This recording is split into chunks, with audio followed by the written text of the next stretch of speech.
A kú déédé àsìkò yìí, kókó inú ìwé ìròyìn la mú wá fún yín láti inú àwọn ìwé ìròyìn ilẹ̀ Nàìjíríà. Orúkọ tèmi ni Ọmágbémisọ́lá Ọmọlọ́rọ̀mọdẹ̀. Olùdíje du ipò ààrẹ ọdún 2023 láti ẹgbẹ́ òṣèlú People's Democratic Party (PDP) Atiku Abubakar ti rọ ìjọba ààrẹ Bọ́lá Tinubu àti àwọn agbófinró kí wọ́n darí agbára wọn sí ọ̀dọ̀ àwọn oníṣẹ́bí ìlú.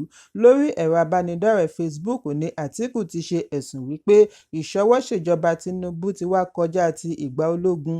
Bí a kò bá gbàgbé wípé lánàá ni àjọ ọ̀tẹlẹ̀múyẹ́ DSS fi ọwọ́ ṣìkún òfin mú ààrẹ ẹgbẹ́ òṣìṣẹ́ Joe Ajaero ní pápákọ̀ òfurufú Nnamdi Azikiwe bí ó ṣe fẹ́ tẹkọ̀ létí lọ orílẹ̀-èdè United Kingdom láti bá wọn kópa nínú ìpàdé àjọ olókoòwò.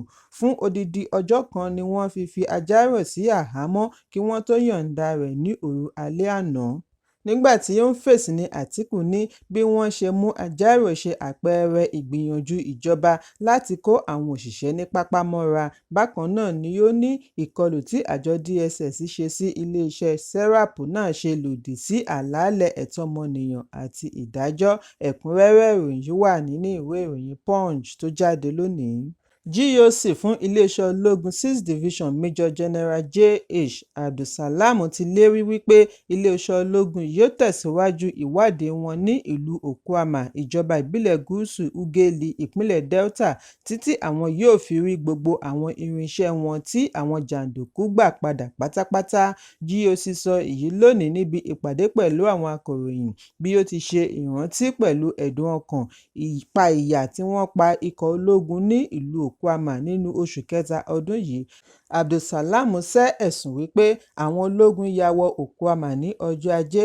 Ó ní Nàìjíríà ni a wà yìí, bí ológun bá lọ ṣiṣẹ́ níbì kan yàtọ̀ sí gbólóhùn wípé ológun ya wọ ibì kan tàbí wọ́n lọ ṣe ìkọlù sí ibì kan.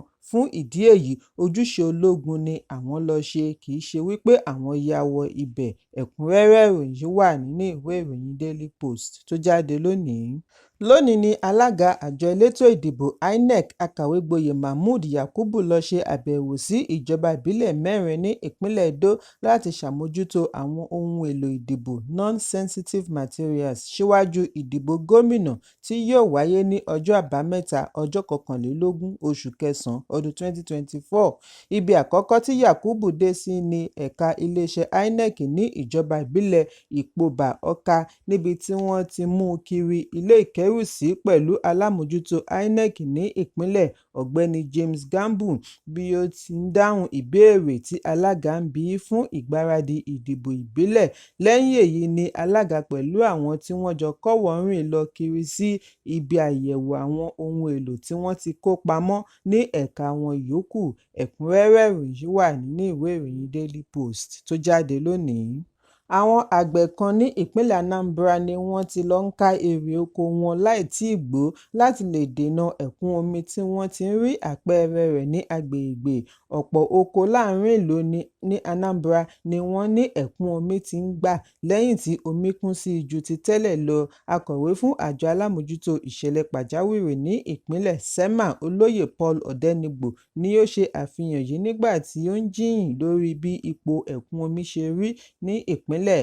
Odenigbo ṣàlàyé wípé ẹ̀kún omi yìí ń pọ̀ sí i lẹ́yìn iṣẹ́ àwọn orílẹ̀-èdè lágbègbè, tí ó túmọ̀ sí omi yóò túbọ̀ pọ̀ sí i bí ó ti ké sí àwọn olùgbé agbègbè omi kí wọ́n gbáradì àti kó lọ sí ibi ọ̀gbẹlẹ̀ nígbàkúgbà tí wọ́n bá ti kófìrí wípé omi ti ń kún sí i. Ẹ̀kúnrẹ́rẹ́ ìròyìn wà nínú ìwé ìròyìn Daily Post tó jáde lónìí.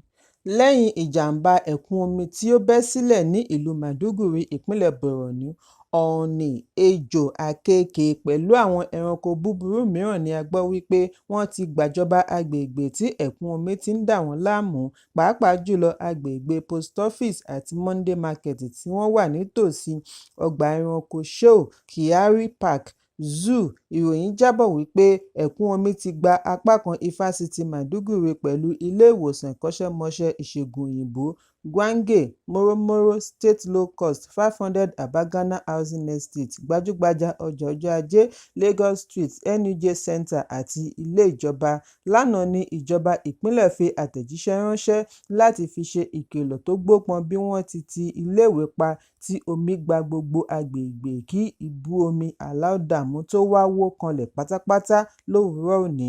Lẹ́yìn tí Àlàó Dàmú yìí kún ní ọ̀sẹ̀ tí ó kọjá ni kọmíṣánná fún ìròyìn àti ààbò abẹ́nú Usman Tàá pè fún kíkó aráàlú kúrò ní agbègbè ẹ̀kún omi ní kíákíá. Èyí ti mú ẹgbẹ̀lẹ́gbẹ̀ ènìyàn fi ilé wọn sílẹ̀ bí ẹ̀kún omi ṣe ba ohun ìní tí ó wọ ọ̀pọ̀lọpọ̀ bílíọ̀nù náírà jẹ́. Títí di àsìkò ìkóròyìn yìí jọ ni wọ́n ń ṣe àkíyèsí bí àwọn mìíràn ṣe ń kó ẹrù wọn lọ agbègbè tó pamọ́ bíi agbègbè Bulumkutu, Gamari Airport àti Tashambaga bí wọ́n ṣe ń ké sí ìjọba fún ìrànlọ́wọ́ ní kíákíá. Ìṣẹ̀lẹ̀ yìí wáyé sí àkókò tí gómìnà Babagana Zulum fi orílẹ̀-èdè sílẹ̀ tí igbákejì rẹ̀ Umar Kadafiu náà wà lẹ́nu ìsinmi. Agbẹnusọ iléeṣẹ́ ọlọ́pàá ASP Kenneth Daso ti wá rọ ará ìlú kí wọ́n wà lójú lalákàn fi ń ṣọ́rí bí iléeṣẹ́ ọlọ́pàá pẹ̀lú àjọ ìjọba ṣe ń ṣiṣẹ́ láti dáàbò bo ẹ̀mí àti dúkìá. Ẹ̀kúnrẹ́rẹ́ ìròyìn yìí wà nínú ìwé ìròyìn Vanguard tó jáde lónìí. Lánàá ni owó náírà já wálẹ̀ sí n1,660 sí dọ́là kan ní ọjà pàṣípààrọ̀ yàtọ̀ sí n1,645 sí dọ́là kan tí ó wà ní ọjọ́ Ẹtì tí ó kọjá, ṣùgbọ́n náírà gbópọn sí n1,580.46 sí dọ́là kan ní Nigerian Autonomous Foreign Exchange Market (NAFEM).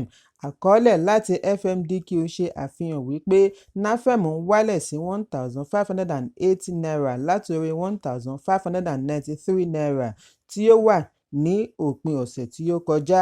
Èyí ló mú àlàfo láàárín ọjà pàṣípààrọ̀ àti NAFEM pọ̀ sí n79.54 per dollar sí n51.68 per dollar ọjọ́ Ẹtì tí ó kọjá. Ẹ̀kúnrẹ́rẹ́ ìròyìn yìí wà nínú ìwé ìròyìn Vanguard tó jáde lónìí. Ìlúmọ̀ọ́ká òṣèré orí ìtàgé pẹ̀lú ọ̀pọ̀lọpọ̀ àmì ẹ̀yẹ ọmọ ilẹ̀ Amẹ́ríkà James Earl Jones ti di olóògbé lánàá lẹ́ni ọdún 93. Láti ìgbà ayé Shakespeare títí dé August Wilson ni Jones ti ń bá wọn kópa.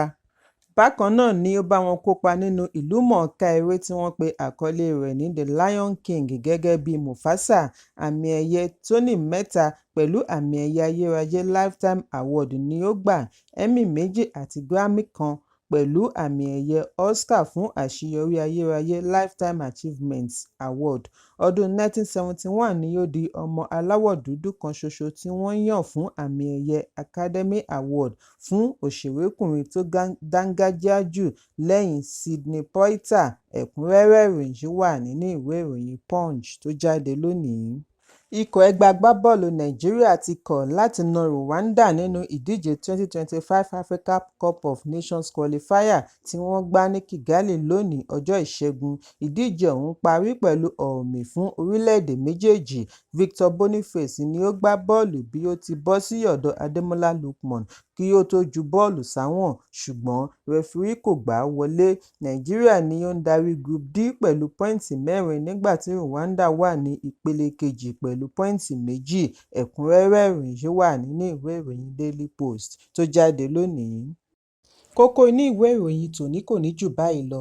Ẹ pàdé mi lọ́la fún àkọ́tún ìròyìn. Kí a tó lọ, ẹ má ṣaláì fi àkíyèsí yín ránṣẹ́ kí ẹ sì bá wa subscribe sójúnà wa lórí YouTube kí kókó inú ìwé ìròyìn lè máa tẹ̀ yín lọ́wọ́ ní kíákíá.